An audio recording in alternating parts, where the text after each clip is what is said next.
All right. Good morning, good afternoon, good evening, FCM community. It is Mizzy and Poldy here to talk about the top 30 GMs of FCM. So, this is something that we had discussed doing a while back. And we all of us that were discussing it kind of was like, it might not be the best idea, and kind of to an extent poo pooed it.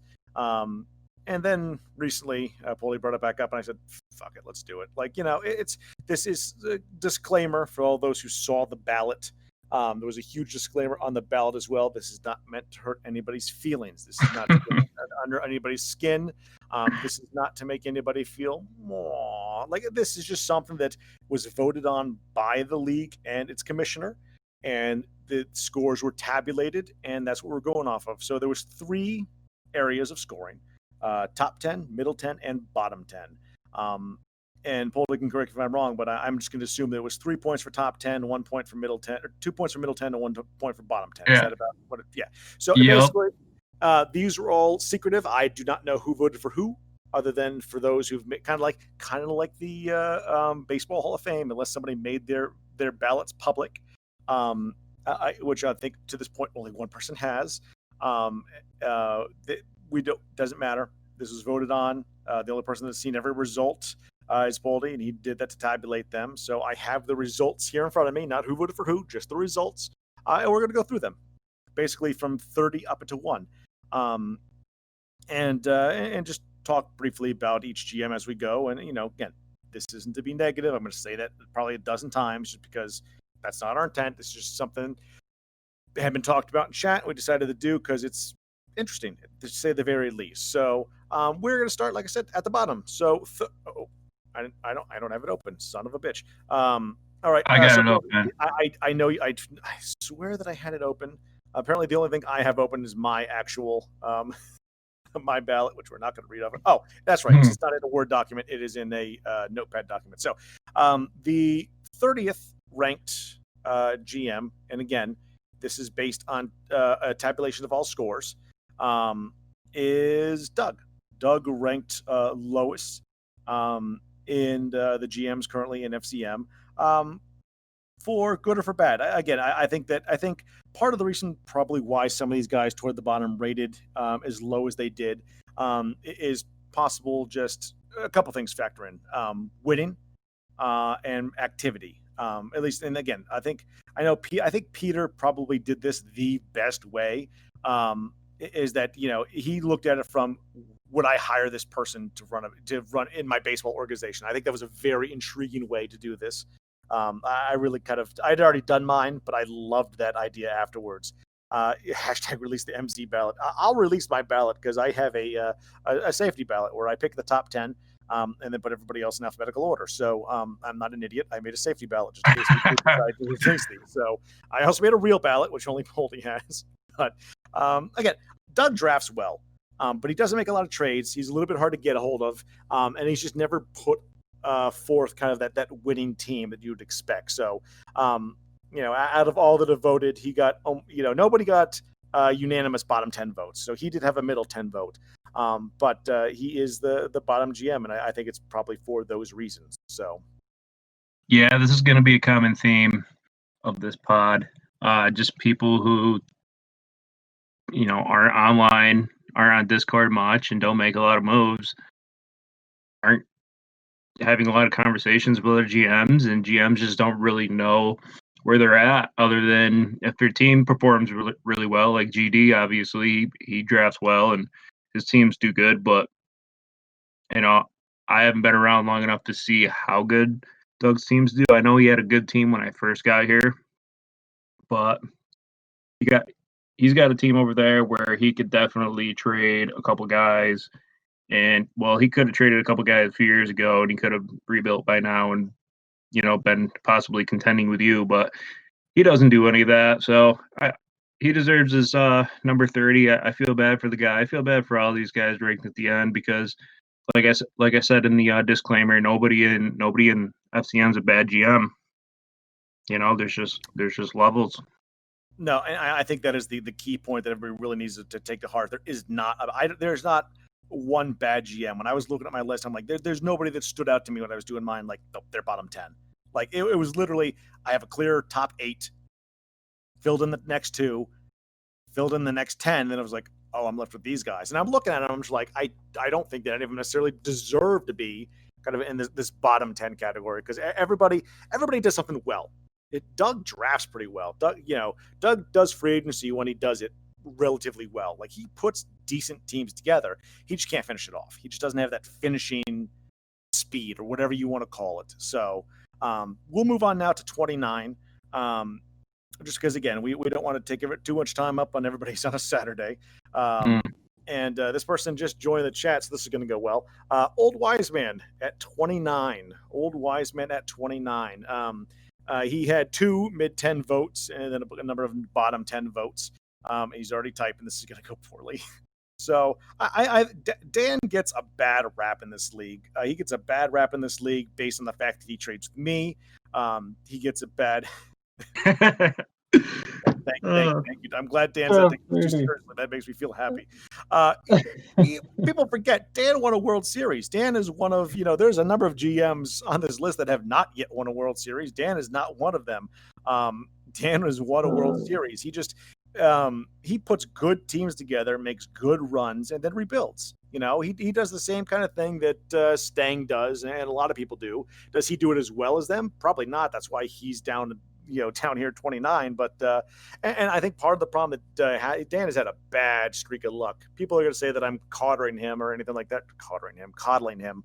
And that's not my intention. But he's had a bad string of luck with guys that everybody has wanted to trade for and try to trade for from him, like Wes Mann, his third baseman, for example, who just for whatever reason dies or misses a jump and then peaks out and then dies. Like, good God, it is what it is. He's run into a stream of bad luck, but he's a competent drafter. I love the way he approaches free agency, and he makes runs. It's just a matter of time before he knocks me out of my post in first base, and it's him and TT fighting for the West. And I'm just down toward the bottom again because he is not a bad GM. He's not as bad as everybody thinks.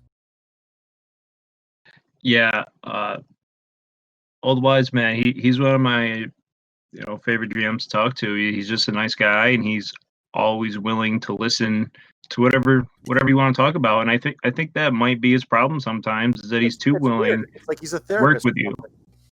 Yeah, well, he's too willing to work with whatever you want to do instead of working with exactly what he wants to do.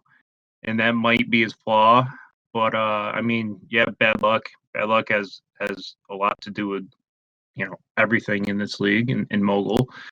And I don't think he's a bad GM. I just think that people have a bad view of him because we're always picking on you about dealing with him. So, the perception is that you're just ripping him off like every day.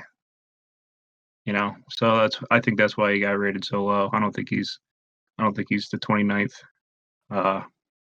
least best GM in FCM. Least best. I love it. All right, 28. Peter said there's no surprises for so far. 28 was a pretty big surprise to me, and apparently just me and one other person because everybody else had them in the bottom 10, and that is Jason. Jason filled in at 28. Jason had a top 10 vote, a mid 10 vote, and then a bunch of bottom 10 votes. So this is a bit of a surprise for me. I don't understand the no love for Jason. I think Jason's quite a solid GM. He's a guy that puts together good teams. He drafts well. He trades shrewdly. Like I don't understand how he got rated this low personally. But it is what it is. So this one was a bit of a head scratcher when I'm reading through the list, and I read bottom to top just because I'm a masochist, I guess. But I was surprised to see Jason. First of all, in the bottom 10. Second of all, third from the bottom. Like it did not make much sense to me. But again, the vast majority of people who voted him into the bottom 10. So I guess me and the one other person are missing something. But because I think that he does a darn good job when he's out there hustling. Yeah, well, it was hard for me to rank Jason because I really don't talk to Jason all that much. When he was he is the Cubs, and when G Money was a Cubs co-GM, I was usually talking to G Money, and me and Jason just never got too far on trades. I think I did rank him in the bottom 10. I mean, only 2 people didn't. But And I think the reason I was for sure one of them. So yeah, I think the reason I did was because I don't think I've been in the league a lot of times over the past 10 years, and I don't remember him like winning a lot. That's pretty much it. It's just wins. and I think that's for some people, especially people that have maybe not been around as long or haven't, had these long relationships with some of these GMs. I think that's what it came down to some people. So I think some people definitely voted on that. What have they done lately kind of thing. And if you haven't done much lately, then you might have gotten knocked lower than maybe you otherwise deserve. So Yeah. 27. Well, wait a sec. By Yeah. the way, Jason actually had just sent his list in right as we were about to start, and he ranked himself in the bottom 10, Well, and he ranked me in the bottom 10, and I'm pissed. uh, No, not really. Go ahead. shocker, a lot of people picked you in the bottom 10. So Yeah. I'm getting congratulated. Congratulations, PCs, for thanking me for keeping Garachi out of the NL. So that is much appreciated, guys. Next on the list, 27 is XSR 007. He comes in here at 27. And again, for the most part, we will see these vote from middle tens increase as we go up, clearly.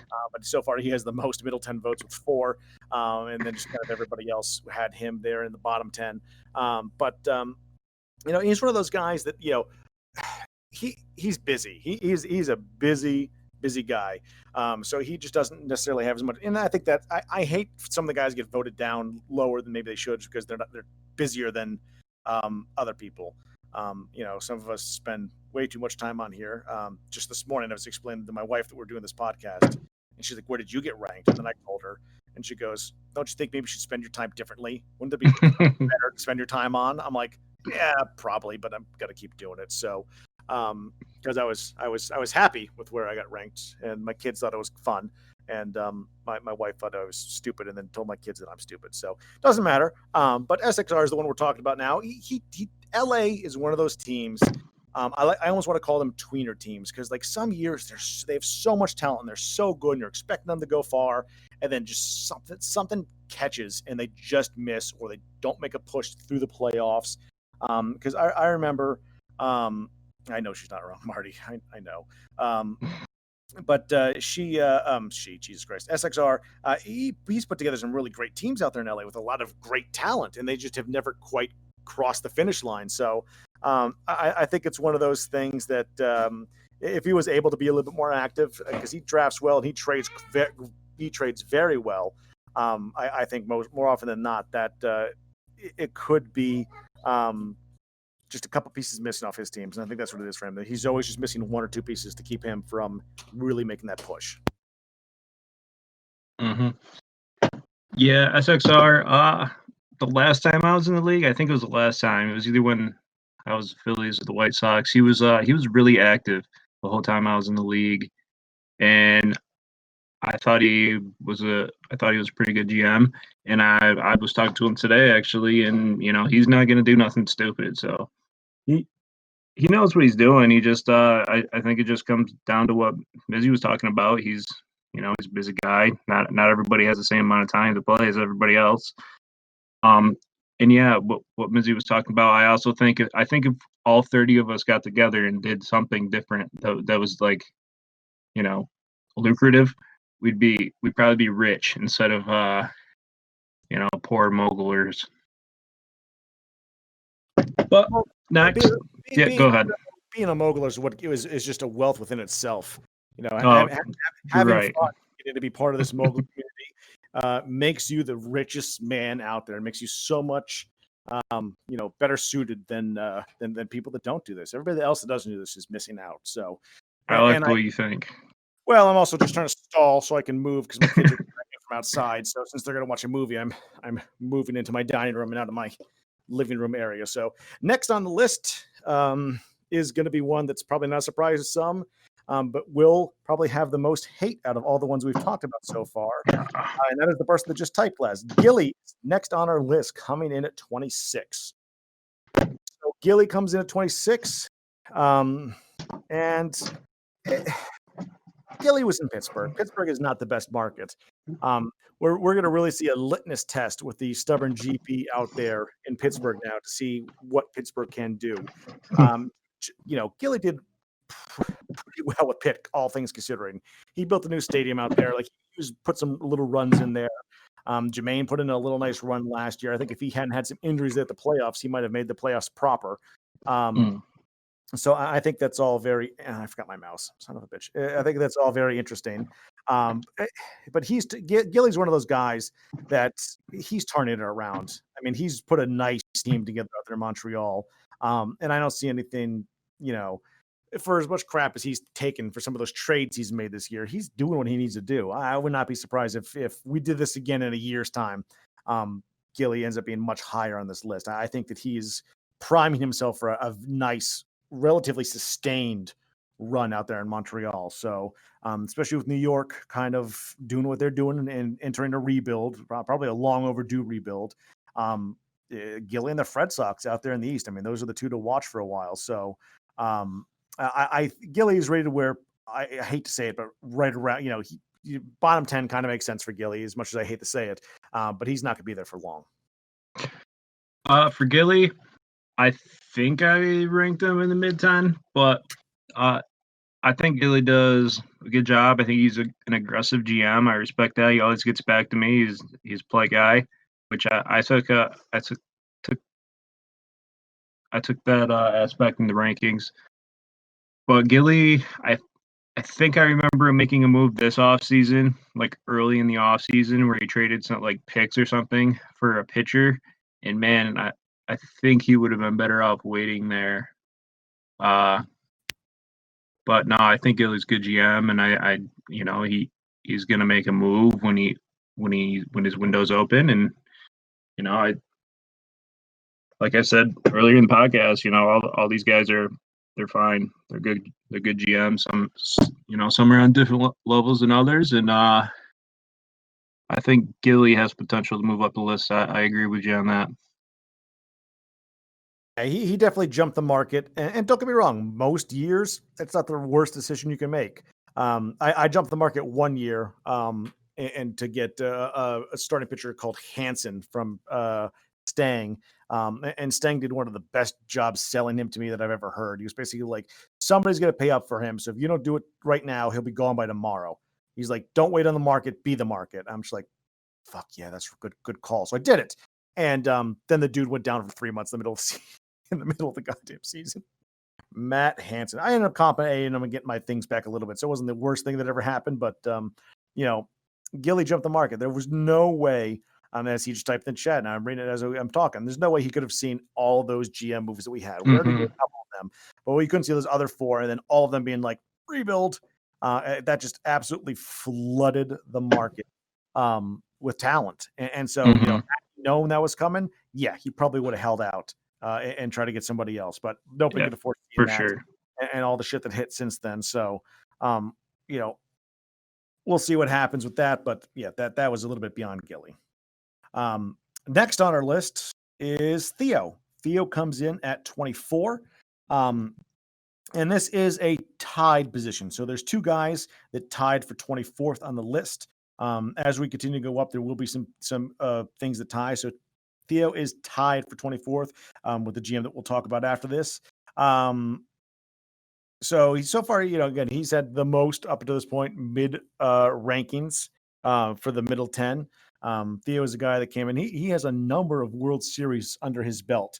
The problem is some people, I think, credit some of those World Series to the fact that Andy was the GM before Theo took over. I'm not saying that's necessarily fair or not.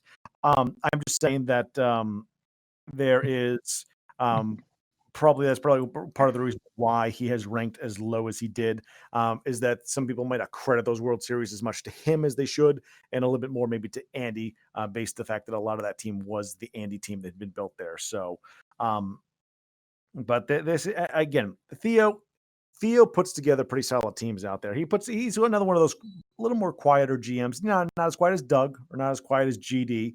He does make trades. He's made some smart trades. A couple of years ago, he traded McPherson to Atlanta for quite a big haul, while McPherson was on a large ass 180-day injury. So he makes trades. Sometimes they don't turn out as well, and that might be part of the reason why he got voted a bit low too, which is not his fault. Theo's a solid GM with a number of World Series under his belt, and he's been putting together pretty competitive teams over the last decade. So he's another one that will continue, I think, to surprise people and probably rise up those lists.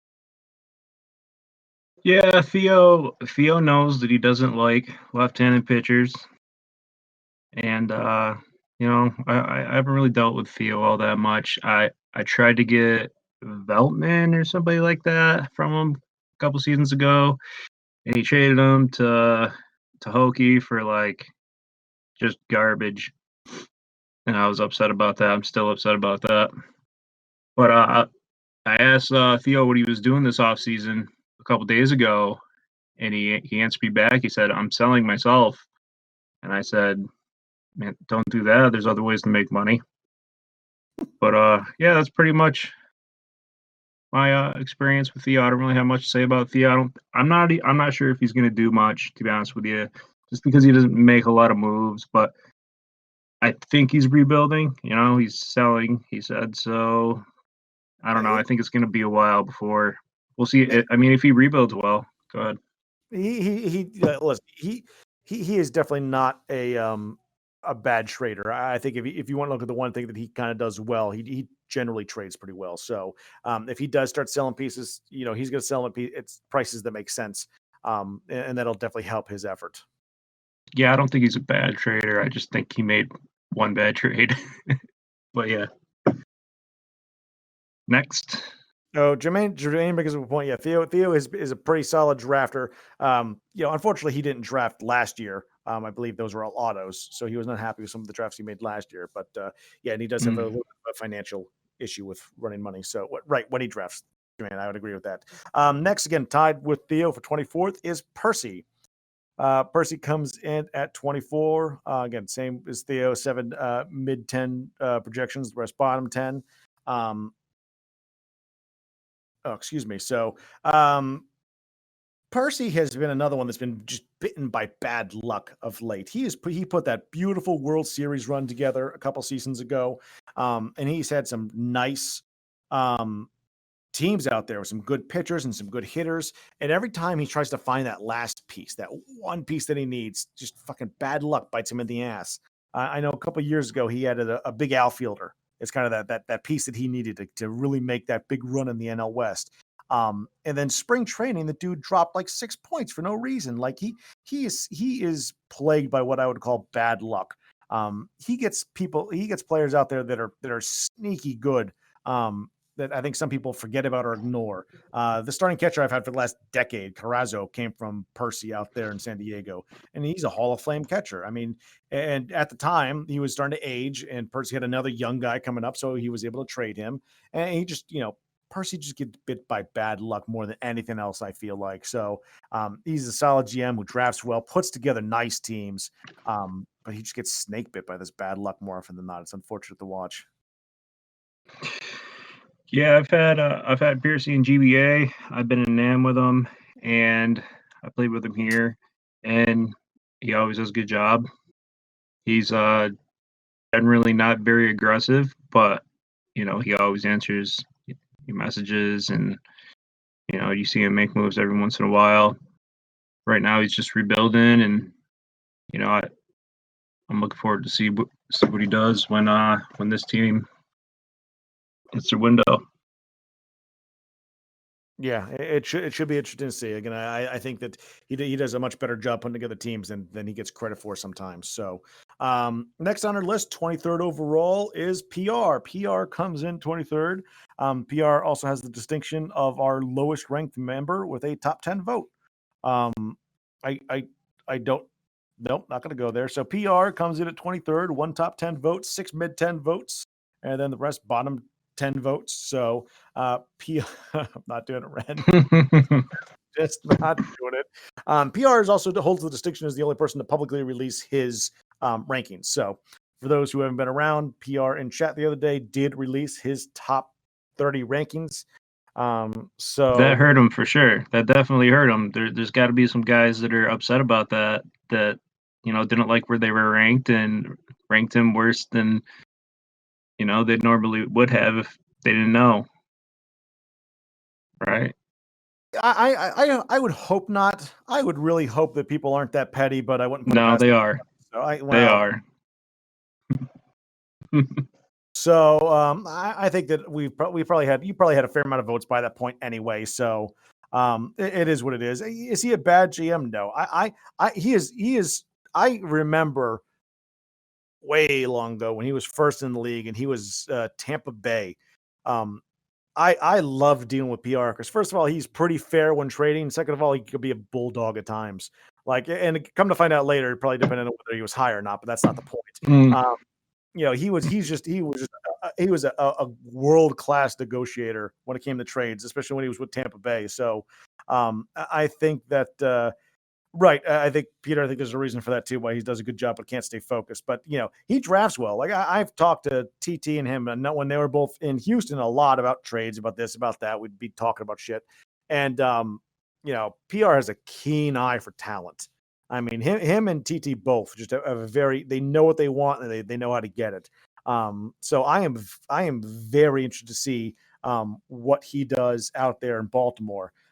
With that money and those draft picks and all of his just wheeling dealing, everybody just is just like, what is he doing?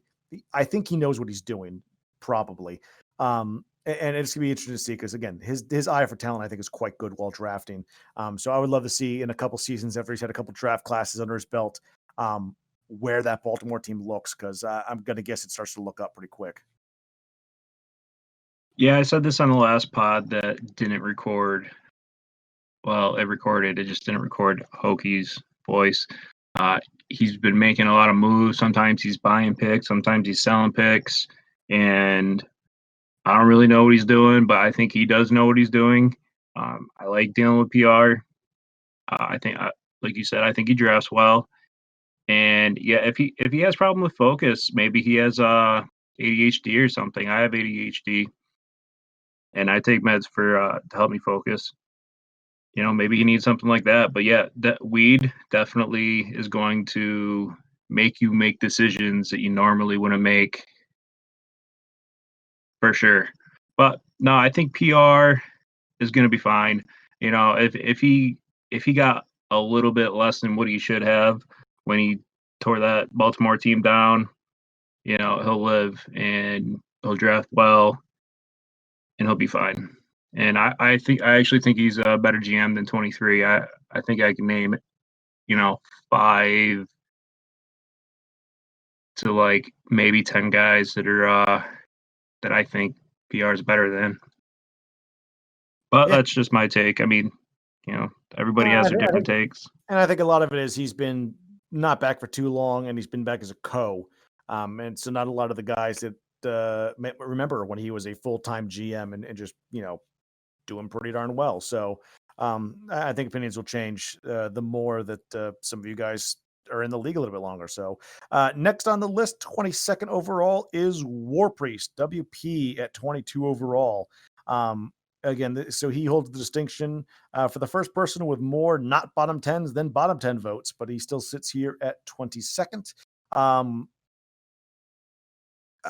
think Andy caught it best when he was talking about PR in the last podcast that he did. He drafts like a fucking maniac. Like he drafts so well that anytime I see WP, Warpriest ahead of me in the draft, I'm just like, shit. Like, can I trade to get ahead of him? How much is it going to cost me? Is it worth it? Because I know he's going to take a guy that I want. He's a phenomenal. He drafts some of the best players that we have in the file. I'm pretty sure he was the one that drafted Chris Clements all those years ago. He drafted Lee Laughlin.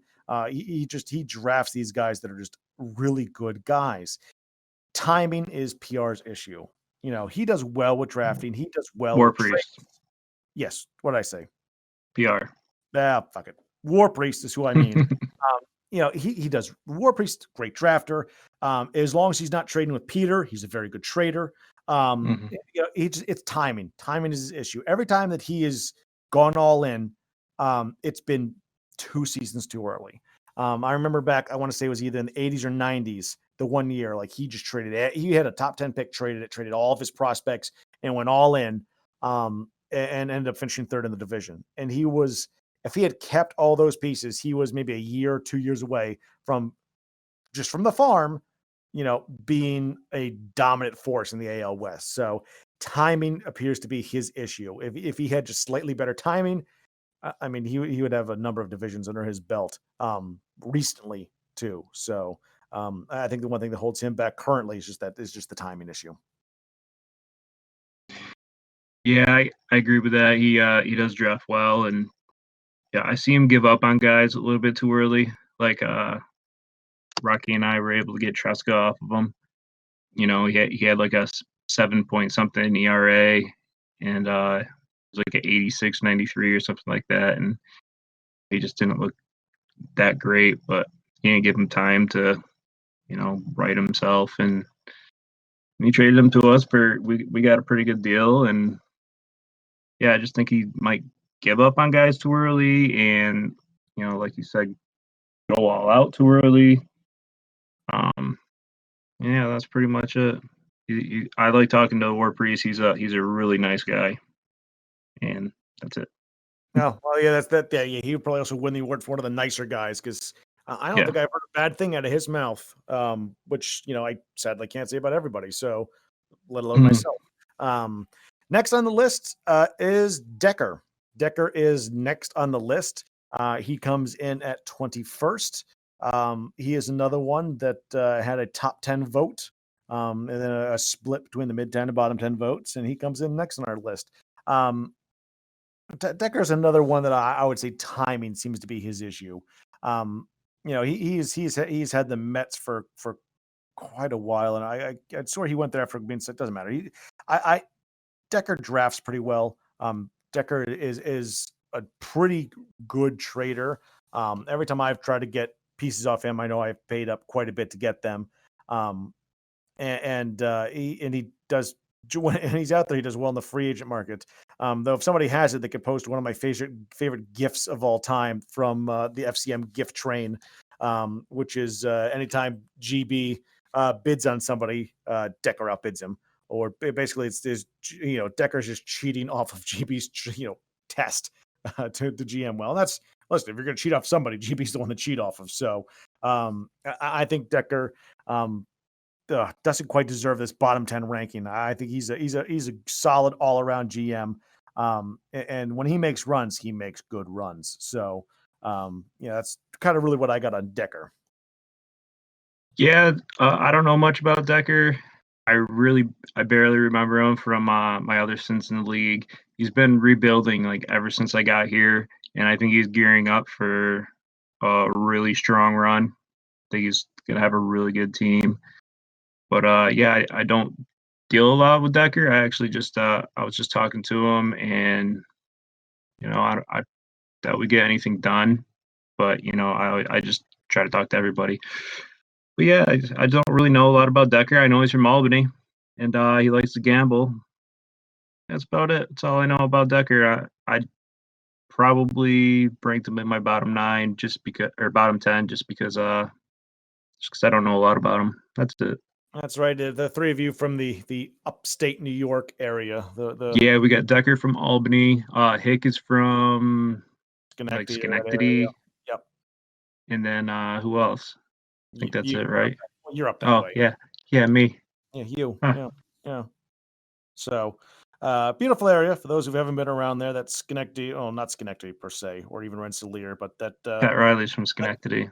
that Albany area and up. Saratoga's beautiful. Driving up through the Adirondacks, just absolutely gorgeous. But that's neither here nor there. None of you really care. So we'll move on our list to 20. At 20, Boldy, this is you. Boldy is sitting here at 20. So he sitting here at 20 with to date the most amount of top 10 votes out of any of the current GMs that we've rated. So Yep. Rensselaer Polytech Institute is there, Jermaine. Good guess. So, Hmm. again, Poldy, also known as Hans Landa back in the day. Um, and I was talking to somebody the other day. Like, you remember Hans Landa? I'm like, I remember the name. I don't remember what happened. Um, but as it happened, like what you did while in league, who you had, like it was all kind of a blur to me. So, Oh, I uh, sucked. well, everybody sucks from time to time. It's just that's part of the life. But so Poldy Rakes, and again, for me at least, I've had God, how many conversations have we had about random things while you're co-GMing out in Milwaukee and since? So Hmm. I definitely talked to Poldy quite a bit on here. So I know the direction that he likes to go, the things that he likes to do. And it's just for me, it was one of he just hadn't had enough time back in the league. But another one of those GMs that I'd put in there with probably gonna rise up the rankings once the dust settles and things start to shape up the way that he wants to shape them up now at the helm of Yeah, Minnesota. So yeah. People don't really know me here. Uh, I when I was Hans Lanza, I was horrible. Like I would join the league, I would be in the league for 2, 3 months, and like I said, I've had ADHD. I didn't know about it until recently, but I have ADHD, and I would just lose focus, and then I just like be like, yeah, I'm gonna come back in a couple days, and then I would never come back for like 6 months or a year or whatever.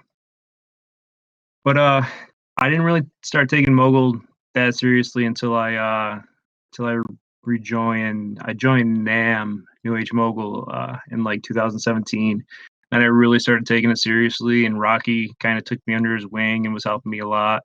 And that's when I got decent at it. But I'm still not that good. I think I'm probably worse than most of the people on this list, except for Peter. well, that's No, I'm just kidding, somebody has to be by better the than way. Peter. So just it happens. But yeah, and again, for me, a track record definitely played a part when I was making my rankings. So guys that haven't been here as long might not have ranked as high as I otherwise would have, just because you got to see what they do. Um, I had a really fun time. Just like every time somebody would send me their list, and I'd be in the bottom 10, I'd give them a hard time about it, and then I'd laugh and tell them that I was just kidding. Yeah, it's all right. But yeah, I think next.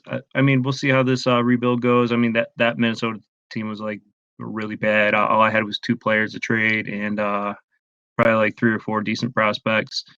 If I could rebuild that into something decent, maybe this time next year I'll be a little bit higher. But if not, I really don't care. Yeah, all right, well, we're now moving out of the bottom 10 and into the mid 10 range. And in the first mid 10 range matchup, we have another tie. So this is a tie. Jermaine said the ties don't exist, and yet here we are with the next tie. And we'll have a number of ties moving forward. But here for tied for 18th and 19th. Uh, First up on this block is, and again, so I don't know how we're doing the ties either, but first up on this block is Fred, the Fred Sox at 18th. Um, so Fred Sox are the ones that just currently won the current holder of the World Series title. He had 2 top 10 votes, a bunch of mid 10 votes, and a couple of bottom 10 votes. But the Fred Sox coming here tied for 18th. Fred is one of those GMs that drafts well, builds a good team, and does minimal trades. Um, so it's one of those things that Fred's a good GM. Like when he's trading, he knows what he wants, and if he wants something, he pays up and gets it. He went out and got Cooper 2 seasons ago. Paid a pretty hefty price for it, but he knew you wanted him. He went out and he bought him. He got him for what he could get him for. So and wasn't standing about it, fearful about it. He drafts well. He develops players well for as much as you can quote unquote develop a player in mogul, and generally makes pretty shrewd trades. I commented on the last podcast that I did that I feel like a lot of those guys in his rotation of bullpen for this World Series run they just came off of were guys that he bought from cash 3 seasons ago when he was fighting to get to 50. Dude's fighting to get to 50, buys a bunch of random players for cash, and then wins a World Series with them 3 years later. Like, that's a pretty good GM. And he has a number of World Series or whatever you want to call them under his belt. So 18 might be a little bit low, but he's definitely in the mid 10 at the very least, if not higher. And again, the more that he does with that Boston team now, I think the more people are going to remember what Fred can do, and the more he'll trend upwards. yeah. This is the point in the show where I warn everybody that there's about to be a little bit of profanity. So Yeah, if you would like to not hear profanity, you have like 3 seconds to mute. I'm pretty sure I already fucking swore once, but go on. All right. So I don't know what Fred's problem is. This guy, uh, he was giving me a hard time this morning, saying that I was disrespecting elders. Like what the fuck is that shit? I don't. I never really liked Fred ever since we did the move over to Discord. There was a few people that when we moved over to Discord that were always giving me a hard time just for like no reason, just shitting on Poldy because I was trying to do something good for the community. But people are, you know, we talked about that earlier. People are petty, and Fred's petty, and I have no respect for Fred. Um, I don't know what his problem was this morning, but fuck that guy. Um, and that's what I think of Fred. Well, And we that made it was nice. I was actually being nice all right the way to there. 18 without hurting somebody's feelings. We were so close. So Yep. the other person tied for 18th. High Heat HH comes in at 18. And again, another one. I think him and Fred are kind of in a similar boat. HH doesn't make too many trades. Tends to draft very well. Honestly, a lot of those outfielders that he's drafted have gone on to Hall of Fame careers. So um, he puts together very good teams. He had a nice couple runs out there in Baltimore, putting together good teams, solid pitching, good hitting. He drafts well. Far from our worst trader. He's a pretty good trader. So I think that even though he had less top 10 votes than Fred did, he's a good GM. I'm very interested to see what he does out there in Florida. Again, caveat, you know, yeah, I think Wi-Fi, also known as the other Mike, brings up a good point that all of his players just randomly died in Baltimore. Like he had a nice team out there, and then like they all aged at the same time. It was almost like they all got the COVIDs, and then just started falling off. It was just unfortunate, but he goes into a Florida situation that Hokie really set him up nicely for. Florida's got a good young team out there. And he's looking to add a couple pieces. I'm thrilled to see what he does out there, not only in that Florida park, which is just such a fun park to be a GM of, for those of us who like big power pitching parks. But he's looking to add. I'm curious to see what he can add to make that push because I think a couple pieces out there, and he's going to make Florida a solid team. It'll be a 3-team race out there again. It's going to be Florida, Philadelphia, and Washington. It's going to be fun to watch. So, really good GM. Really excited to see what he does out there in Florida. Yeah, HH is I talk to him all the time and he's always willing to deal and he never seems to make bad deals. I really like this team in Baltimore. He builds his team around defense and I think defense is, synonymous with winning. He does a good job. I think he'll do a great job in Florida. That's pretty much it for HH.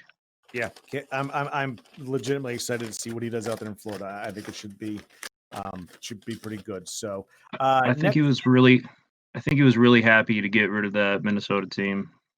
Listen, it was one of those things that everybody's trading teams, everybody's doing this, everybody's doing that, and yada yada yada. And I was just like, I'm like, everybody's like, oh, I don't want Minnesota. I don't want Minnesota. I'm thinking like, I kind of want Minnesota back. That I won a World Series with them. I like Minnesota. Minnesota's not a bad team. That being said, I'm not leaving Seattle anytime soon. Why don't you switch with your buddy Dan? No. Listen, if I Turn do the tables. that would be interesting. It would be interesting. I'd like to see that. Not gonna happen. Anyway, moving on. 17 belongs to Cadmus. Cadmus comes in at 17. Number of top 10 votes, bunch of mid 10 votes, and just a handful of bottom 10 votes. Cad comes in at 17. Cad's a good GM. Cad does what he needs to do out there. Yeah, if Dan goes anywhere, he is going to be there. I foresee that happening. I almost orchestrated a switch for Dan the other day when he wasn't even here. It was a lot of fun. But oh god, now I got trade offers coming in. Son of a bitch. Anyway, Cannabis. Yeah, Cannabis has Colorado. He makes good runs out there. He does a similar thing to Stang. He cycles, and he's just in the middle of the down of the cycle right now. But when he cycles up, he he puts together good pieces out there. He really does. Like he cycles quite well. And when he builds teams, he builds nice teams. I mean, he had a good team building a couple years ago, and then guys kind of started dying on him for no reason. So it cycled down again, and that's just what happens with him. He cycles through all these things, but he's a good, solid GM who you can never count out, because when he needs to make the big moves, he does. He knows who he needs to draft for his park. He knows he needs to trade for. He's a very shrewd trade negotiator. It's just a matter of time before he's back on top of the NL Central. Yeah, I agree with all that. Back when Caddy was one of the GMs I remember back when I was Hans Landa, and I thought I remembered him not being very good, but this time around I've talked to him a few times, and he knows exactly what he's doing. I've looked at his farm. I like a lot of the guys in his farm, and yeah, I just think he knows what he's doing. I agree that he's gonna make moves and make waves in Colorado again, and yeah, it's just a matter of time before all that happens. I mean, you got Arizona making moves, and Cheeto's got I think he's got a a pretty wide open window, and if he makes the right moves, he could be on top for quite a while. But I do think it'll be Caddy, the one that challenges him, unless who's the guy in Arizona? Oh, it's Ren. Yeah, Right. unless Ren gets him like within the next 2 or 3 seasons. I forgot. I'm sorry, Ren. Yeah, he did. Yeah, he does not seem happy about that. So, all right, that's Cadmus at 17. Next, we come to our next tie. We have a bunch of ties coming up. So Jermaine's gonna be all pissy about this. So maybe I'll just. But anyway, so our next tie is tie for 15th technically. And the next GM up is Cheeto. Cheeto comes up next. Out of everybody so far, Cheeto here at 15 has the most amount of top 10 votes. And again, this is another one of those GMs that, at least for me, I had a hard time ranking, because I know the type of I know where I want to rank him. Um, I didn't know where I should rank him. That probably doesn't make a lot of sense, and that's fine. But I think Cheeto is one of those GMs heavily trending upwards. He spent a lot of time under the tutelage of Rocky and others. It might have been Rocky. It might have been Stang. I'm It was honestly forgetting. Stang. Stang, wasn't it? Listen, the Rocky. When I think of a triad, I think of Stang, Rocky, and Cheeto, and I just think, oh, good God, those three together. Um, so it's one of those things. Sorry, people keep PCing me, and my ADD kicks in, and I just keep reading all the PCs that come up, because they pop up in the little corner of my screen. That's the case other than me.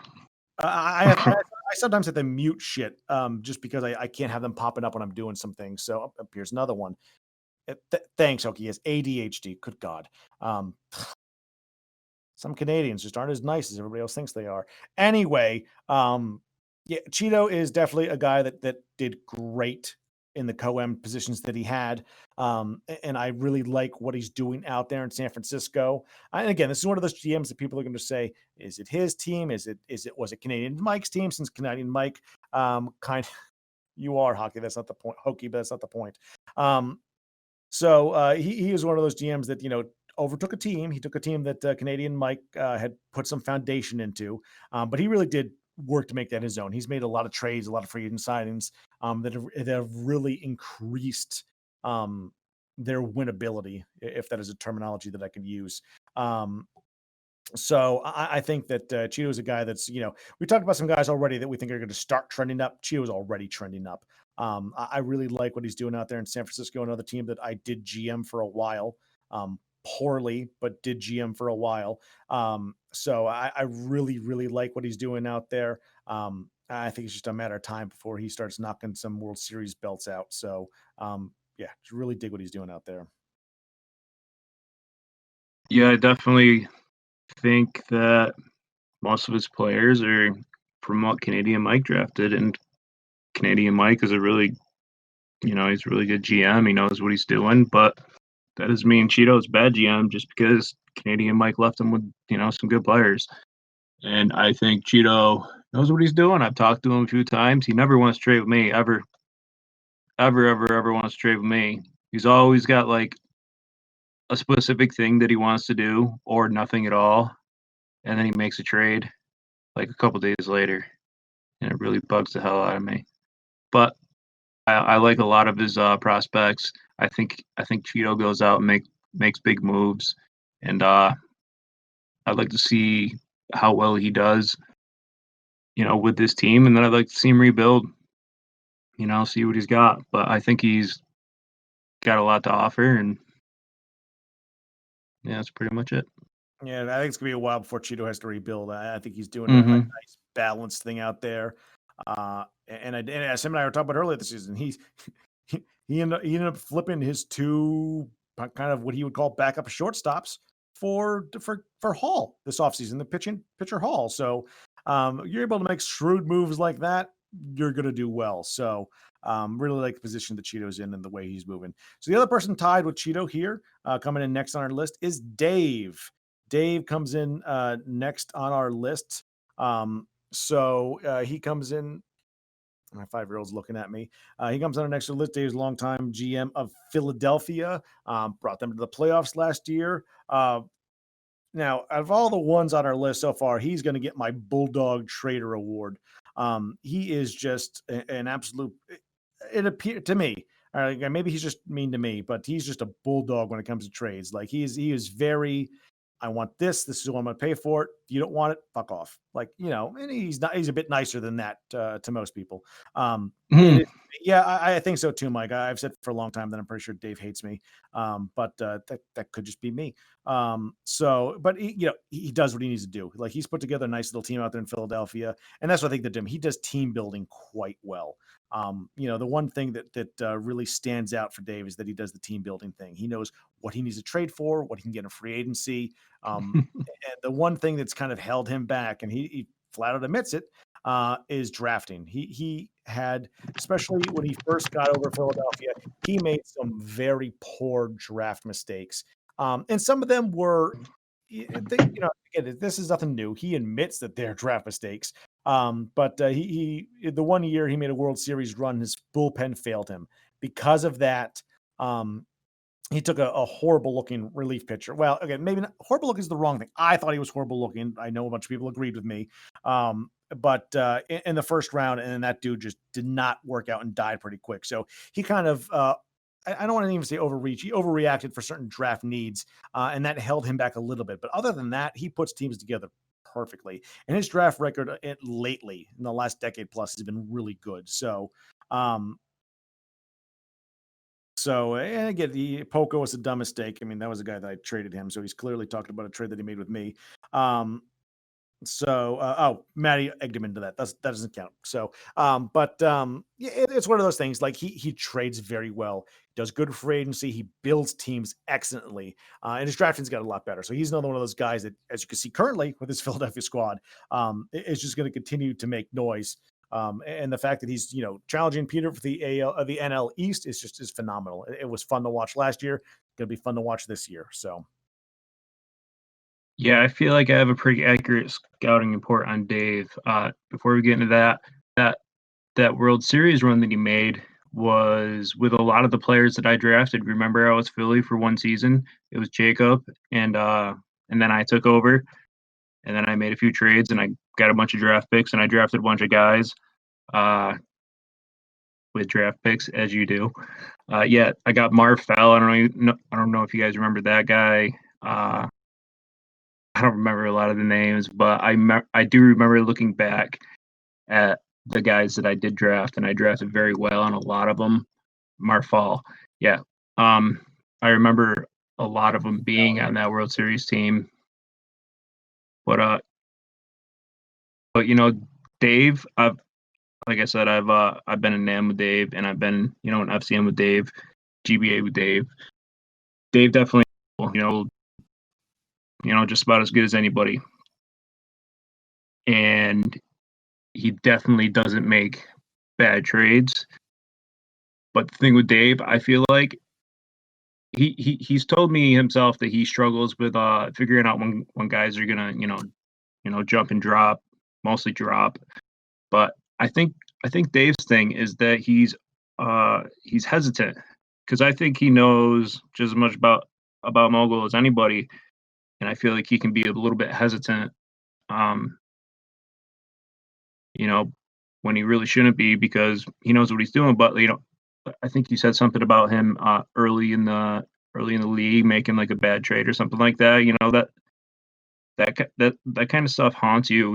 If you like, if I was to make a really bad trade and everybody gave me a hard time for it, I'd be hesitant the next time I went to go make a big trade. So I think Dave just needs to trust himself and do his thing. And like that Philly team, I think is missing a couple pieces in the lineup. I think the pitching's good, but he's missing a couple pieces, hitting wise. And I think I think he's got a good farm system, so he could go out and make that team really, really good. And he's going to need to this season if he wants to win because J-Main went crazy. And Peter's going to be really good. And you got High Heat in Florida. He's doing things. Cheeto went out and got Hall. Arizona's making moves. So, the NL is getting better for sure. And Dave can for sure compete if he wants to. Yep. NL getting better. The AL might be getting a little bit worse. It's interesting. I'm just as I'm excited about this season. I'm not going to lie. I am quite excited about the way this season's going to go. As I sit here and make trades while we're talking. So not a big deal. I'm multitasking. Go me. Next on the list is our three-way tie for 12th. So just to piss Jermaine off, who was mad about a two-way tie for some of those positions. Yes, Jermaine, stop it. You could edit me all you want in post. Nevertheless, three-way tie for 12th. First person coming on this list is Ren. Rendrix comes in at 12. So he comes in with 5 top 10 votes, number of middle 10 votes, and then for some reason a few bottom 10 votes. So don't know how that happened. But here comes Ren at number 12, or as Jermaine's going to call it, 14.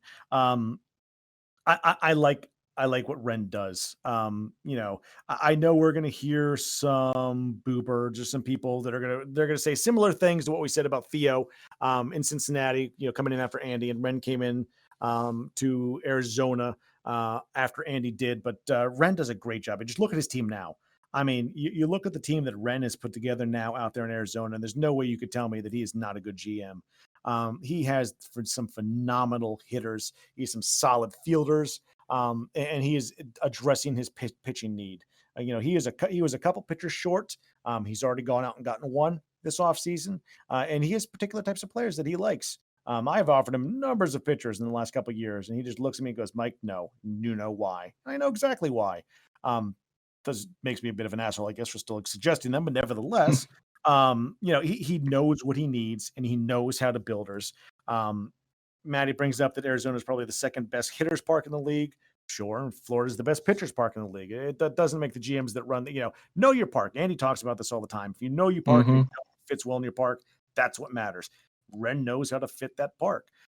So I think that this is the year that I know the other day that you guys had a podcast and most of you didn't get to hear it, which is unfortunate because it was a very nice podcast. And Maddie and I, at some point, we'll do it. I don't want to say a similar one, but we'll probably cover some of the trades that weren't covered yesterday since there's been a shit ton. Another one coming up now.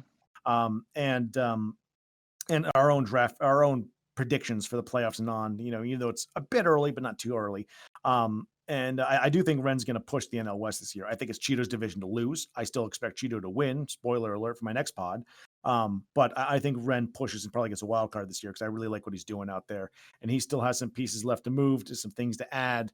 I think Ren pushes for that West title and is very happy with the wild card berth that he gets. I really like what he's doing out there. And I like what he was able to do in his teams in the past. He's really been able to take teams, get his mark into them, and make runs. So I think that he is definitely one of the better GMs out there. and can't wait to watch this Arizona run. As much as I want to see some of the other runs, see what the high heat does out there in Florida, really excited to watch this Rendricks run out there in the desert. Yeah, I don't remember Ren from my previous stints in the league. I've seen the team that he's built here, and I think he's done a good job. He knows when to go for it, and he's still making moves to get better. I respect that. He doesn't make bad moves. He's a nice guy. I like talking to him, and that's pretty much all I got on Ren.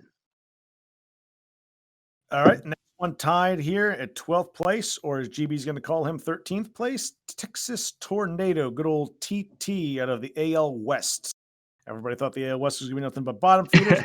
He comes in at number 12, Texas Tornado, with 6 top 10 votes. He comes in at 12th, or as Jermaine's called him, 13th. So, listen, like I said earlier when I was talking a little bit about PR and TT know what they're doing. Texas Tornado knows who he wants. He knows who to target in the draft.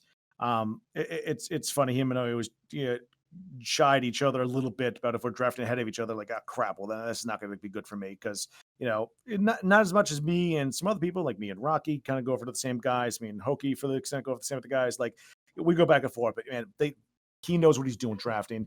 He knows what he's doing for free agency. He puts together just good teams. And let's be fair, he's the one that I sit here currently in the AL West and watch and just go, crap, here he comes, because I know he's coming. It's just a matter of time before that Houston juggernaut breaks out of its long way cocoon and starts gunning for the Kraken. So I really respect him, especially even more as a division rival. Really respect TT and what he does, and a little bit scared for what he's going to do here in the future. Yeah, TT, he's putting together a hell of a team, and those pitchers are right about to get good. And if the ones that he's got coming up this season, don't seem to do too well, he's got like 3 or 4 more coming behind it. So you're going to be in for, some competition soon. Awakening, I think, is the terminology we should probably use. Pretty soon, I'm going to be in for a rude awakening. So, there's more trades that happen that I haven't read yet. Oh, that's sad. Oh man, people need to stop trading. Like until we're done with this, they really need to stop trading. I usually keep up with it, but it is what it is. So we will continue on with the podcast, and I will not keep getting distracted. Let's go quicker. One of them was mine. I think there was another one in there. Maybe I read it and forgot about it. But so the last one at 12th is GD, God's Disciple, comes in next. God, I already have people offering for the guys I just got. Maddie, leave me alone. Man. Damn well know it. GD comes in next at tied for 12th overall with pretty even keel votes. 7 top 10, 7 mid 10, and a couple of bottom 10. So I really like. Out of all the guys that don't talk much and don't trade much, I love. Peter's going to fight me on this a lot, and here it's going to come any second now in the chat. I love what GD does. He drafts well. He makes shrewd trades, and he's very honest about trades. That's the other thing I love about GD. I'll ask him, "Hey, I want this guy." He'll look at my minors and say, "Nothing there." The hockey complained about this. Or Hokie, I keep calling him hockey, and I apologize. He likes hockey. That's the problem. And Hokie complained about this in the last pod that nobody heard. That everybody, excuse me, that he had a big minors, and GD didn't like anybody. That happens to me all the time too. GD has guys that he likes. And if you don't have anybody like that in the minors, he doesn't like them. So he's not going to trade with you. So unless you want to give him a first, which again, standard currency, we've been over that ad nauseum. I love what he does. He drafts well, trades shrewdly. Free agency is a little wonky for me sometimes. I think that he just goes at it at a weird angle with who he comps and who he doesn't, but it generally works out for him. And unlike what Peter's going to say, I would argue strongly that he puts together good teams. I like the teams that he puts together. And he's one of those guys that if he traded a little bit more, he might make more runs than he does. But I like GD, and I love what he does out there in St. Louis for the minimal conversations that he has. Good. All right, time off for a sec. This is ears time again, guys. So, how the fuck did you get Boulevard, Hines, and Wessel for Logan? You're a I'm fucking sorry. magician, Mizzy. We're talking about a top 30 podcast. We're not talking about a MZ draft podcast. We could do that other podcast later. Oh my God, GD. He's he's a person who plays mogul, and he drafts, and he puts together teams. Sometimes they're good, sometimes they're not. I had him in my mid 15. Next. Let's be fair. I think I had him in my mid 15 too, just because I'm pretty sure I nailed the top 10. I'd have to go back and double check, but as we get there, I'm pretty sure that I nailed the top 10. I'm pretty sure the top 10 was my exact top 10. So that's right. I'm awesome. At 11, Wi-Fi guy comes in at 11. So the other Mike, he was the third Mike. Now he's the other Mike. Wi-Fi guy comes in at 11. The one thing I'll tell you about, I was speaking about Bulldog GMs earlier, and I was giving Dave that title for, again, maybe just for me. A bunch of people in chat said it was just for me, but everybody gives me crap for the way that I trade and the way Jesus, Andy complained about the way that I value guys the other day in one of his podcasts. So, Wi-Fi, the one thing that he does very well, he is a shrewd trading partner.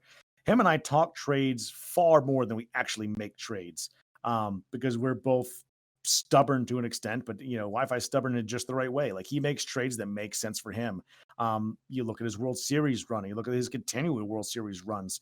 A lot of those were done off of guys, he drafted, pick up free agency, and a bunch of the guys he traded for. He traded for Whitfield, he traded for Goodrich. He paid the Pied Piper to get guys that he knew was gonna help them.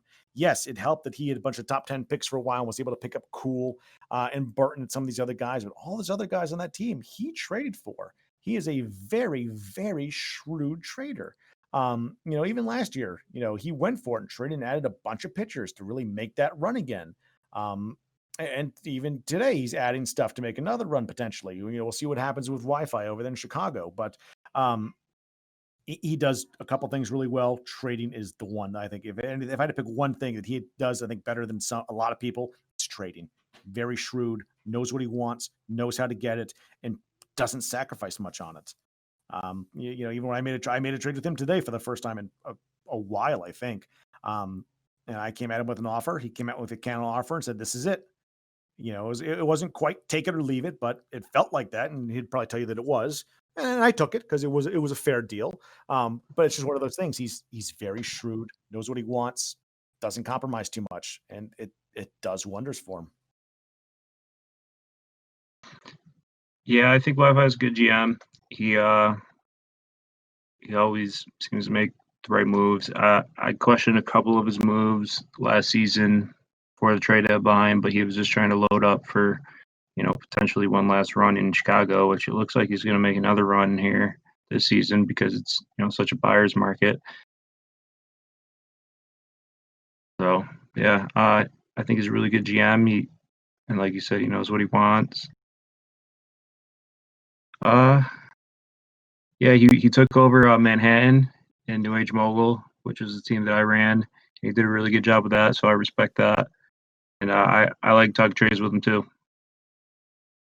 Oh, I'm not gonna say I like talking. So I'm moving. So it sounds weird that it is. I just have to turn on my oven because I'm making ribs. So I'm not saying I like talking trades with him because he rides me so hard. But he's a good guy to trade with. Like I said, he's tough. So he's one of those guys that will never tell you what he wants first. So you're just like, whatever. I'll tell you what I want. I'm going to tell you more than what I want, but I'll tell you what I want. He'll tell you what he wants, what he really, really wants. He will. Sorry, I had to go there. If you guys weren't thinking it, you were just doing it wrong. So, all right, that rounds up our mid 10, and now we are on to our top 10. As everybody quotes me on, he rides me so hard. Yeah, listen, guys, let's be honest. I know the words usually what are coming out of my mouth, and I like to give you at least one good soundbite per podcast. So there's my one for this one. Oh God, did he pin that? No, he pinned it. I'm the most pinned person, which is funny. But all right, so we are into the top tier, and here we go at number 9. It is a tie. Jermaine, it is a tie. Eric, number 9. E-Rick. So again, his name is not actually Eric. For those of you who don't know, his name is not Eric. E-Rick is just what he goes by. So E-Rick at 9, or as Jermaine's going to put it, 10, with just a straight even keel between top 10 and mid 10 votes. He got the same. So it's cute. He does. I like it. I like, granted, people are going to say, well, he has the Yankees. Yeah, he has the Yankees. He has the highest payroll. He also pays the most money out in revenue sharing every year. So that high payroll and high amount of money that he makes gets paid out. He's had to sell his draft picks for how many years just to keep money to stay afloat? He trades well. He trades smartly. He can do whatever he wants in free agency, which is a nice thing to do. And he drafts well. You're looking at some of those pitchers that he's been running out there. I do believe most of those he drafted himself. And if not, then he traded for them, which is just a smart trade on his part. So he wins, and he wins off good talent that he's put on the field. I have absolutely no, didn't make that up, G Money. Just like your name is not G Money, but well, I mean, technically it is, but not the point. E-Rick, 9th overall, as Jermaine's going to put him, or 10th overall. Or I'd put him 9th overall. He's going to put him 10th overall. Very good GM. Puts together good talent. He's had a lasting run out there in New York. All the reason why that fell apart now is because A, guys are aging, and B, he decided to go to his favorite team in Detroit, which I'm glad to see him able to make that jump. Great GM. I'm interested to see what he does out there in Detroit. Yeah, Eric, I've been in a ton of leagues with him because every time he's in every single league that there's ever been in mogul history, and he's been doing it since like, I don't know, 2005 or something. But yeah, he's a good GM. He knows what he's doing. He's been doing it for a long time. He always answers, your messages, and he's reasonable to deal with. And I don't know if I had him in my top 10. I might have had somebody else in my top 10, but either way, he's really close for me. Whether it's top 10 or the top end of the mid 10, he's a good GM. All right, and next on the list, okay, so Maddie's saying the invention of Discord has helped E-Rick immensely. I think Discord's helped everybody immensely. I just, especially for those of us that camp on it all day, because we are who we are. You're welcome for inventing Discord. I would love to thank you, but I don't want things started with people. So, especially Fred, who already yells at me enough when I say bad things about his draft picks. Jermaine, Fuck Fred. You're next. You're on the list. So Jermaine is next on our list, tied for 9th with E-Rick, tied for 9th. Be honest, what's not to like about Jermaine? He knows what he's doing. When he wants something, he goes out and gets it. When he's trading something, he knows what he wants for it. He drafts very well. He trades very well, and he's very shrewd on the free agent market. I don't think there's a. I think as we're getting into this top 10, and the further we get on the top 10, the more this is going to be a common case. But there really isn't a hole in his game. Like, in his game that is mogul, I fail to see the glaring hole. The thing that I'm just like, oh, like if he was a little bit better at this, he'd be a much better GM. I don't see that. I think he's a well-rounded GM, but with no real holes per se. Got that where son of a bit. I knew as I was saying it, and as I'm walking around my kitchen trying to get these ribs together, that somebody was gonna make a comment on that, and it was just too late for me to stop it. So I'm just gonna say no comment. But there is not a lot of holes in Jermaine's mogul game. Any really. Yeah, Jermaine, he's always been one of those guys that since I've been in the league, it seems like people speak really highly of him, and I agree. I've seen nothing that would make me think that he's not very good. Seemed like he wasn't nearly as active in Pitt. Seemed like he was just kind of drafting and hanging out more than he was, I don't know. He just didn't really seem as into it in Pittsburgh as he does now. He just like went on a rampage yesterday, and I think he's enjoying himself. I think he's rejuvenated, and I look forward to seeing this Milwaukee team. That he put together a good team. Let's slam the brakes on that for just a moment. Rocky and you put together the Milwaukee Well, team. he traded that whole team. He traded that whole team yesterday. Go ahead. He traded all your minors, which were what they were. Let's not Yeah. mince words on that. But Well, he traded Honeyborn he traded. Okay, I and listen. and Jones, I and he used traded a word earlier that apparently he hadn't heard in a while when I was private chatting with him. So doesn't matter what it was. But Honeyboner. was Honeybone's not a bad guy, but I think the thing is, he went out and got a couple guys that he really liked from his pit run. I think why he was quiet in pit, the reason is you need to be quiet in pit. You know, there's only so much you can do in a small market like Pitt, and so not a lot of trades. You need to be very cap conscious. He did all that he could do. He watched what he was doing and was very careful. I should probably save this so I know how to cook these ribs. Man, that cap conscious stuff, I just don't buy it, man. I don't think the financials are hard at all. But I'm coming from NAM, which is a tough financial league. You know that because you were in like 60 something $million debt. But to me, the financials are easy. Yeah. For those of you the who easy know, NAM is a league that Dave. No, please talk over me. I'll keep going. NAM is a league that Dave runs very well. I broke the file in NAM. Wi-Fi is completely correct about that. I tried to extend a run that was not actually a run, and put myself $200 million in the hole. And because of that, because of the debt that I put into my team, I legitimately broke the file, and Dave had to yell at me. So, and rightly so, I legitimately broke the file. Now Hokie is taking my place and doing the same thing. So what goes around comes around. It's glad I finally crawled out of that hole, and I might be coming into some World Series contention things here in the next couple seasons over there. Not that most people here care about that, which is too bad. NAM's a great league. I definitely broke that file pretty bad.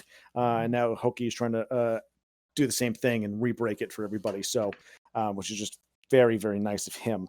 But we were actually talking about Jermaine and his run. Yeah, he was quiet in pit because he had to be. There's only so much money you could spend in those smaller markets.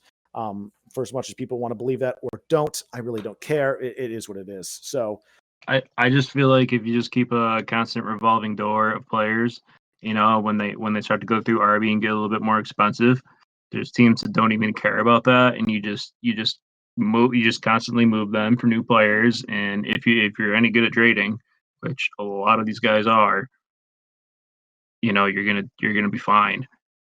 I don't feel like it's that difficult, but well, and remember, just recently in the last year or two, we have changed the finances, so it is harder to re-sign guys. Barely, but that's just my opinion. I know a lot of people think it's a lot harder. I 20%. Don't. But Maddie, correct me if I'm wrong, but it went up 20%. Did it not? Maddie thinks it's harder. I talked to Maddie about this. He thinks it's harder, but I've talked to Maddie. I've talked to Rocky. I've talked to a lot of people. I think it is harder now, and they're all wrong. It's all right. No, I'm just kidding.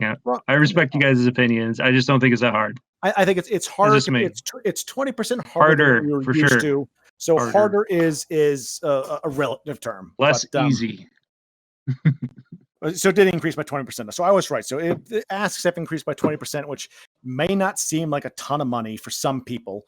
But it for some people that like to play loose with their cap, it can be significant in the end. Maddie's saying really 25%. I'm not going to get into math semantics because I don't care that much. And do I need to put tinfoil on these? Yep, I'm double tasking. You guys are going to have to deal with that as we move on to our number 8th GM, and that is really 25%. Matty Noakes comes in at number 8 so far on this list, and he has the most amount of first place votes, a couple of mid votes, and a bunch of bottom votes. Matty's a great GM. Whether you like Matty or not, whether he annoys you or not, whether he does his best to ruin the players you just traded for or not, he's a good GM. He trades well. He drafts well. He does what he needs to do to put very good teams out there. Lately in Cleveland, he has had a bad luck streak. But last year, he was, I thought, by far the best team in the AL. And got beat by the Red Sox, who then went to win the World Series. So maybe it's not as bad as people think, but he puts together good teams. He put together a good Seattle team before I took them over and then ruined them. He put together a good Colorado team. Everywhere he goes, he does well. People are going to say, well, he doesn't win all the World Series and stuff. World Series are great. Obviously, a lot of people, that's how they judge people. How many World Series have they won? But it doesn't matter. He is a good, extremely competent GM. I mean, listen to the podcast that he does either with me or with other people. You could just tell he does know what he's doing. Does it always work? No, it doesn't always work for everybody all the time. He knows what he's doing. He does a good job. Clearly should have been in the top 10. There was no question in my mind. And again, I was 10 for 10 on the top 10. So clearly I know what I'm doing too when I'm ranking people, or I got lucky one way or the other. But Maddie's a great GM. Yeah, Matty is very good at verbalizing, everything to do with mogul. He knows what he's talking about, and I'm not very good at that. In case you guys haven't noticed, I'm actually horrible. But Matty knows the mechanics of mogul better than anybody, and he's always been my go-to guy when it comes to just like how the game works. I feel like there's nobody in mogul that knows more about how the game works than Maddie. And he's a fun guy to talk to, and he's a prick to people sometimes, and I think that's hilarious. And sometimes he'll be a prick to me or a prick to whoever, and he doesn't take things personal when you're a prick back to him, and it's a fun time. I like it. Go ahead, Mizzy. Mizzy died. Double muted. Sorry, I muted myself because I was talking to my daughter and getting those ribs ready. So doesn't matter. Yeah. Next on our list. We're just gonna keep rolling. We have another tie. So Jermaine's gonna be ignoring about this, but we know the tie. Sixth tie for sixth. First up, G Money. G Money is next on the list. So G Money is just another one of those GMs that does things well. I mean, look, he rolls up into Kansas City and just puts his stamp on it immediately. Oh, now you put a tie on there? Good Oh, Christ. I screwed up, didn't I? No, 5, 6, 7. I don't know what happened. Never mind. No, we're good, right? 1, 2, 3, 4, 5, 6. No, we're good. We're good.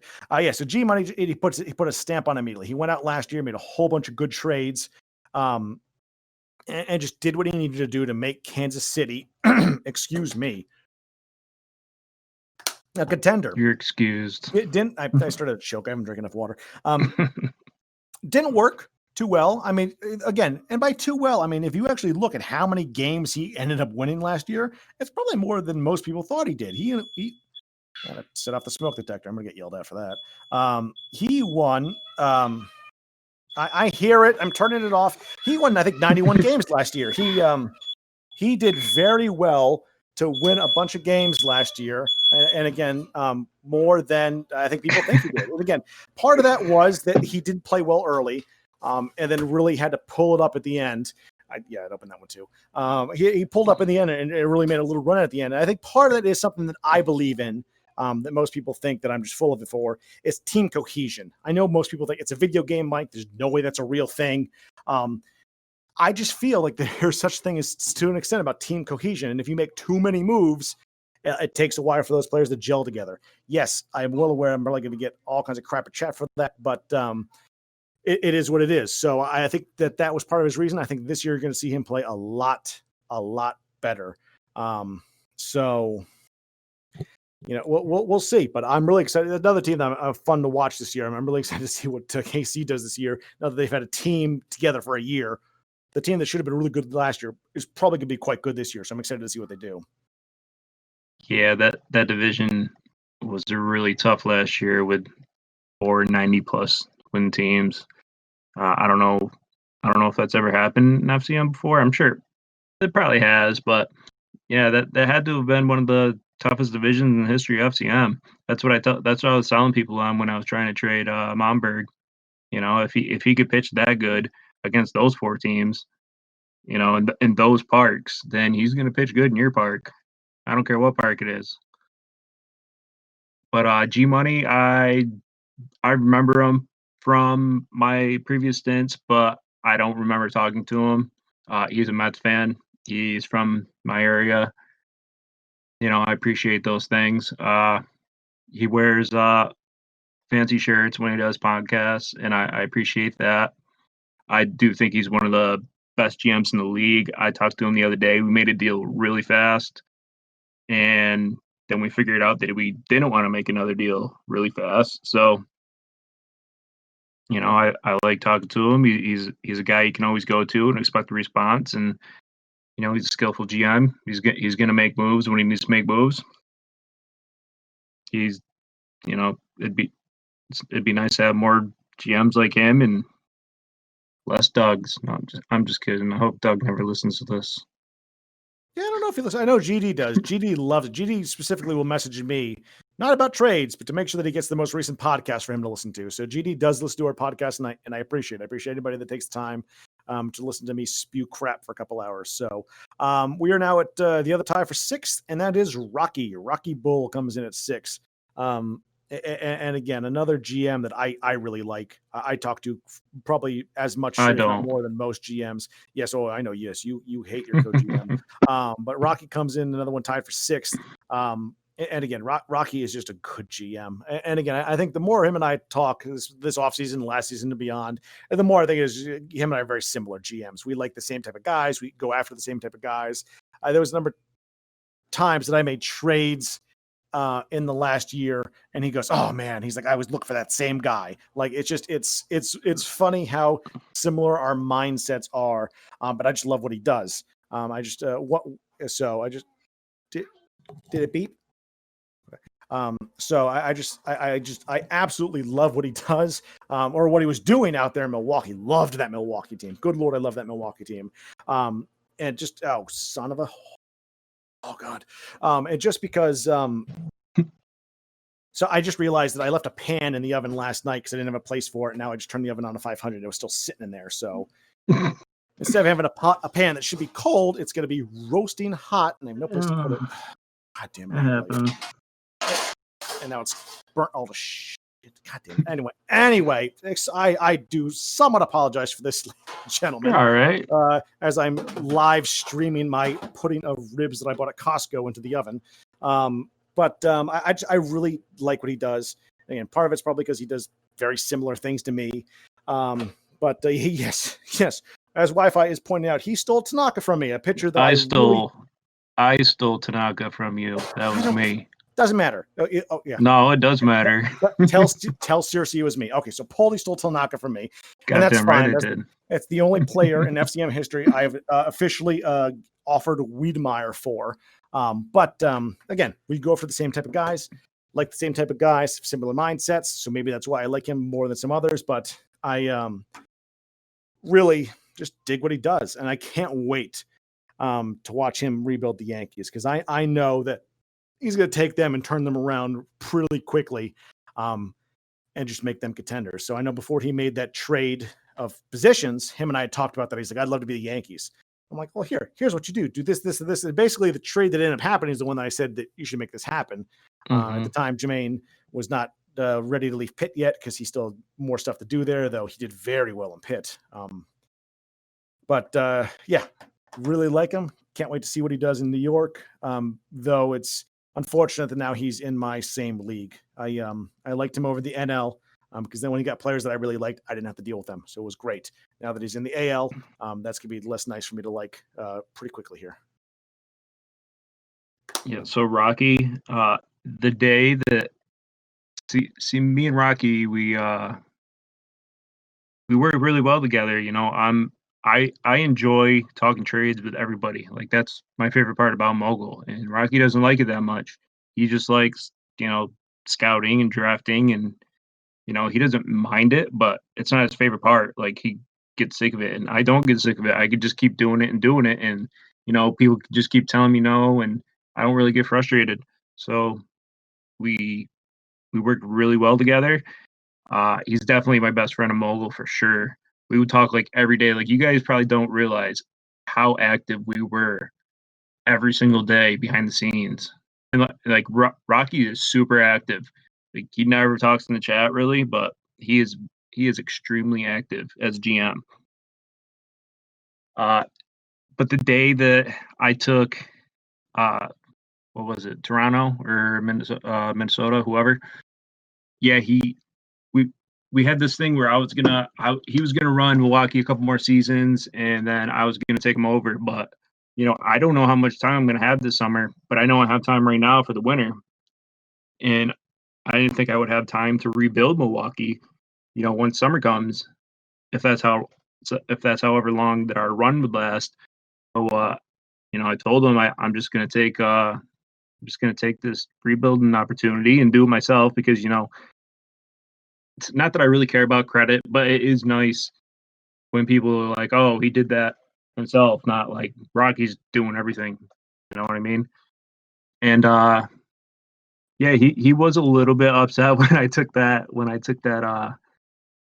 open team because we were talking about me just staying on, but I thought about it and I had to just go off on my own because I just don't know when I'm going to get another opportunity to like put a lot of time into a rebuild. And that's when he was like, I wish I could get my own team. Like I wanted San Francisco when they came open, and I wanted Montreal, and I wanted the Yankees, and I was like, well, you might be able to get the Yankees because I knew about the J Main and GB and Eric, and I knew about that little swap. So yeah, he ended up doing it. I was actually shocked the day that he did it. He didn't tell me that he was going to do it. He just did it. Uh, he didn't say anything about it. We were talking the night before, and then the next morning, which was yesterday. I get up and there's this big old swap, and I was kind of surprised and I was kind of sad to be honest with you because I spent a lot of time with Rocky building that Milwaukee team, and it's a very good team, and I felt like it was only one or two pieces away. But Jay Maine, he's got his own ideas. He wants his own guys in there. He doesn't want to be like, oh, I'm just going to take what Rocky and Foley did and just pick up a guy, and you know that's not really that hard. So I think J Maine did. I think J Maine did a lot of work. I think it's an interesting team now. There's still a lot of the same guys on there, but he definitely shook it up for sure, and I feel like that's his own team. Like, I don't feel like it's mine and Rocky's team anymore. I mean, yeah, there's some of the same players, but I definitely think he shook it up enough where that's his. And I think Rocky for sure. He's going to do a great job in New York. He's got a large payroll budget. He's definitely going to be able to work some magic. Rocky, I have a lot of confidence in Rocky. I put him up higher than six or whatever it is. I put him ahead of a couple guys, but that's I'm biased because like I said, he's one of my favorite uh, guys in all mogul. Yep, No, that's pretty much it. definitely a great GM, and I know for me, I didn't even do it like 1, 2, 3, 4, 5. I just did top 10, middle 10, bottom 10, and then it did it alphabetically by team, just in case my thing got out there. So anyway, five overall. We come to our new Toronto GM, Hokey Rules, comes in at number 5. This is, I believe, our second GM in the top 10 that did not have any bottom 10 votes. And I don't care. It's funny, Jermaine. I don't care what anybody else says. I love talking to Hokie. I like doing podcasts with him over in TCM. I love trying to trade with him. Again, we have a very similar take on pitchers. He's a great GM and clear. I mean, look at his fingers. I mean, that shows you how good he has been at GM. A lot of people recently just like he's been out there in Florida rebuilding for so long, and look, he leaves them just as they're about to get really good. So he puts together good teams. He knows what he likes. He knows what works. He knows his stadium. He knows what to do. He makes good trades. He drafts very well. He makes the free agent moves that he needs to make. I think the one thing that I think is going to stand apart some of these GMs here in the top 5, how active are they in free agency? Some of them are very active, and some of them don't play in free agency much at all. It's just a differing of the way everybody plays, which is also unique and kind of fun within itself. But definitely a top 5 GM. I mean, when I was making my list, he was one of the first people that I threw up there in my top 10 list. I mean, there's just no doubt about it. He's a great GM, knows what he's doing, and loves the game. Not that makes a difference, but he loves the game and loves talking about it. Doing the podcast with him over TCM, talk about draft class and all this other stuff, which TCM is one of the other leagues, the league that Hokie runs. It's a fun league to be in. It's a great league.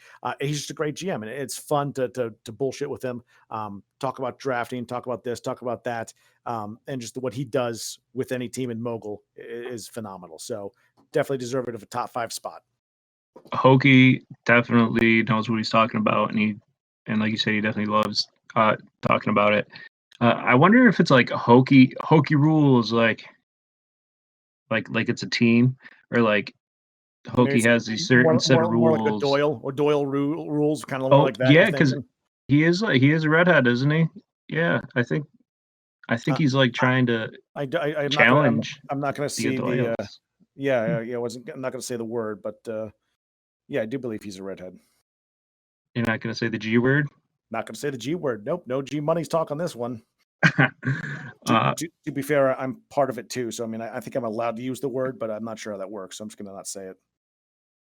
Yeah, well, Hokie is like he's a super polite guy. When we have trade talks, like I get real weird. Like I get real weird with you, but I get really weird with Hokie because I just think his responses are really funny because he's just like so polite and he doesn't really know how to respond to my weirdness. But Hokie, I I have like 4 GMs that I feel like are my pick is the best, and then slightly below them is like the next batch, which is probably like a batch of like 8 guys. But Hokie, GB, Rocky, and you are my like top 4 GMs. So I'm biased with Rocky for sure, but those are my favorite GMs. Like I just feel like they really know what they're doing. Peter knows what the hell he's doing. Stang knows what he's doing. G Money, these guys all know what they're doing. But yeah, I just really like the moves that they make. And Hokie, he finds really good deals sometimes, and I'm just like, man. But you do the same thing, And GB, look at what GB just did. Like GB's been stagnant for a while, it seems like. But one day where he gets to do work, he did work. So. Yeah, I think that's the perfect thing to sum up our trading of teams yesterday. All the ones that went is that I feel like it breathed new life into the league. Like, not that we were getting stagnant, not that we were getting bored or anything like that, but I think when you have that many teams switching and that many GMs switching, it's going to bring that little bit of something new to some of them, and that's just going to really let them shine again. Because GB, for as good a GM as he is, and he's definitely in the way up high on my list, way up high on my list. He's been out there just doing the kind of the him Han Detroit for a long time, doing the same thing. And not that he was doing it wrong or that he was maybe bored of doing it, but to be able to switch up like that and try something new, it's good to make those switches every now and again. And I think that's what we saw yesterday. I think I saw a lot of those teams switching. It's really going to breathe life back into some of those franchises, and it's going to be a lot of fun. To watch them put those new touches on some of those teams. It's going to be a lot of fun. I was definitely really excited yesterday. I mean, I spent almost all day on my computer yesterday just because I was talking trades with everybody all day. Yeah, that was an exciting day. Trade talk fest. I don't think I made a single deal yesterday. I mean, I've made a couple today, but didn't make a single one yesterday. But God, was it fun just talking about it. And they're like, this part of it too is all these players that I've wanted for so long. And all of a sudden they wouldn't move because of the GM, but the new GM comes in and like, I don't want them, take them. I'm like, please. Yeah, I'm all over it. I will gladly take that person. Thank you, sir. I woke up at 7 a.m. Oh, so go ahead, man. No, go on. So I woke up at 7 a.m. yesterday, and it was just trading all day, and I haven't went to bed yet. I'm still up from 7 a.m. yesterday. But that's how good Mogul gets sometimes. Yeah, sometimes. But yeah, I agree with you about the freshness thing where when people switch teams, it just like brings a freshness to the league. And I actually had a suggestion that I brought up to Maddie one day about instead of there being like the tanking rule where you find people and all that stuff for tanking, why not do a rule where like if you finish under 60 wins 2 out of 3 seasons, you you like give up your team, and if somebody wants to switch, they can take your team. Or if there's a GM on the waiting list, they get your team, and then you have to co-GM with somebody until there's a new team. But he was like, "Well, people will get fired and they would get mad, and it would be detrimental." And he's right. But I just thought it was a neat idea. It's a neat idea, but yeah, that would definitely blow up in our face pretty quickly. And So his head is exploding. He says, let's be. Andy's not in the chat. Andy's going to listen to this later, and then his head will explode. So "Yeah, anyway, all right. So moving on again, we're in the top 5 now, and we have another tie. We'll see if Jermaine puts it as such. Next on the list is Stang. Stang is next on the list in a tie for 3rd place. Stang's another one of those GMs that I will fight for tooth and nail. I love what Stang does. He puts together great teams with pitching, with defense, with hitters. And then he wins a couple World Series, puts a decade plus runs in, and then burns it all to the ground and starts again. He does it better than anybody in the league. I don't think there's anybody in the league that does what Stang does as well as Stang does it, which is build these brilliant teams through trades, through drafting, through some free agent signings, and then run with them. And then just out of nowhere, boom. We talked about timing, or at least I talked about timing earlier with some GMs and how they just don't have the best timing. Like they're just behind, or they're just ahead, or they're just not there. He has the best timing. I think he has by far the best timing because he knows exactly when poof, it's time. When he rebuilt Atlanta, what was it, 2 seasons ago now? I thought he still had some runs left in him. I thought, man, he won a World Series. He's got a couple more to go. Like he has a good another 5-year window at least. And he goes poof, and just Kaiser Soze's that shit. And all of a sudden he's traded everybody, and everybody's gone, and everything's anew. Like he just tries again. And I'm just like, that's just brilliant. Like his timing is impeccable. He knows who and when to go, and then builds it all up again. And I know for a fact that team will be rebuilt bigger, better, stronger. It's like the $1 million man every time. There's no doubt in my mind that when Stang comes back around, he's going to have a World Series caliber team, and he's going to win one again. Also, I love the slash and Stang by Gilly. That's a good call. Can't call him Stocky anymore, so we'll call him Slash and Stang. Like it. Yeah, Stang. I feel like he's pretty good GM. I feel like Rocky helped him a lot, and I feel like he's gotten better since then. Stang's always hitting me up, trying to get whoever it is he's trying to get. He's trying to get it for like if I list like 2 or 3 guys, he'll offer like the worst guy out of the list and throw in like some just dirtbag prospect. And Where's and when I say no, he tries to spin it on me like I'm hard to deal with because I don't want that deal. And it's kind of funny to me. And then I'll just say something super weird to him, and he's like, "What is wrong with you?" Pretty much. And I think he thinks that